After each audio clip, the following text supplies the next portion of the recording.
Good morning. My name is Sloane Pharr, and I'm the Developmental Support Services Manager for the Wellness Center. I'm a board-certified behavior analyst and an international behavior analyst.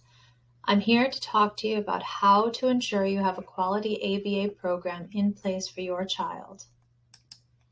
I want to thank you for taking the time today to listen to the information regarding this very important topic. The agenda for today includes appropriate oversight, supervision, and training, key components in ABA programming, the importance of care coordination, and knowing your rights.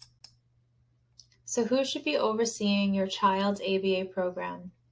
Well, in the Caribbean, this is especially complicated, but the ideal is that you have a competent, trained, and certified individual who's either remote or on island.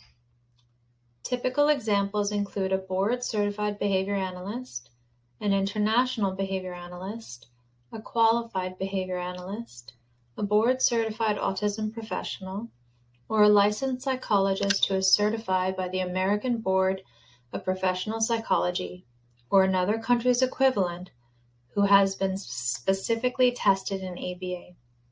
Now, the reality is not the ideal in many countries in the Caribbean, but progress is being made.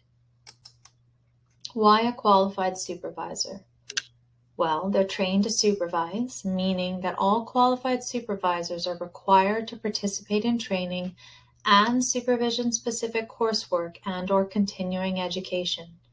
They're trained to train. All qualified supervisors have experienced training direct one-to-one therapists. They're experienced in oversight. They're experienced in providing at least 5% supervision for every 30 hours of direct therapy for the month, with at least 2 synchronous or face-to-face contacts in that month. So we all know that no 2 snowflakes are the same. Similarly, all treatment programs should be different and individualized. So let's talk about key components of ABA programming and your rights. First things first, assessment. Baseline assessment of both current skill level and behaviors of concern should always take place first. Ongoing and frequent direct assessment should also be taking place. Know your rights.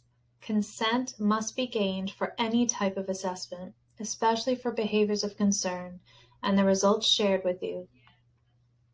Programming. Assessment should always inform the treatment goals. Your programming should always be reinforcement-based and behavior analytic. Know your rights. Treatment goals should be in line with your values, needs, and be socially significant or important to you.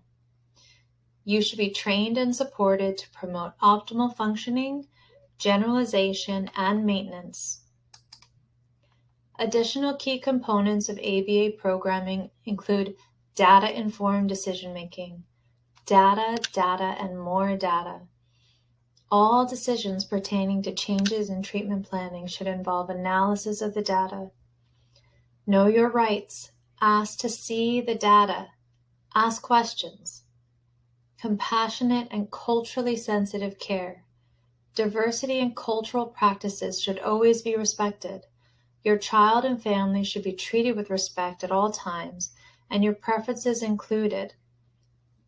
Your supervisor and direct one-to-one therapist have a duty to do no harm and protect your child. Know your rights. Care should be taken to ensure services take into account without bias and understanding, tolerance, and respect to your cultural practices. Be sure to speak up and voice any concerns. Your child should always be treated with compassion first, with an emphasis on ensuring their emotional well-being as well as safety. Coordination of care. What is it? Well, coordination of care is when the various providers supporting your child come together to discuss your child's needs and share information related to each of the different but essential treatment plans being used to support your child. When care coordination, sometimes otherwise called a multidisciplinary meeting, takes place regularly, the research has shown improved clinical outcomes, patient satisfaction, and an increase in efficiency. Know your rights. Understand the treatment plans being discussed by your providers. If not, ask questions. It's your child. Ensure frequent meetings occur. Treatment plans change or are modified. This is something you should know about and be in agreement with, so the treatment team can know. Essential participants in these care coordination meetings. First and foremost, you as a parent or guardian, the extended family, or caregivers are at the center of these meetings. Additional essential participants include speech and language therapists, an occupational therapist, your child's pediatrician or general practitioner, teaching staff, and/or the special education needs coordinator, behavior specialist, or other service providers. These are the sources used today to put together the presentation. I hope you enjoyed today's presentation, and I thank you for attending.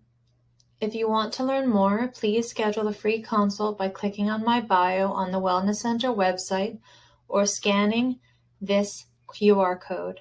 Have a wonderful day.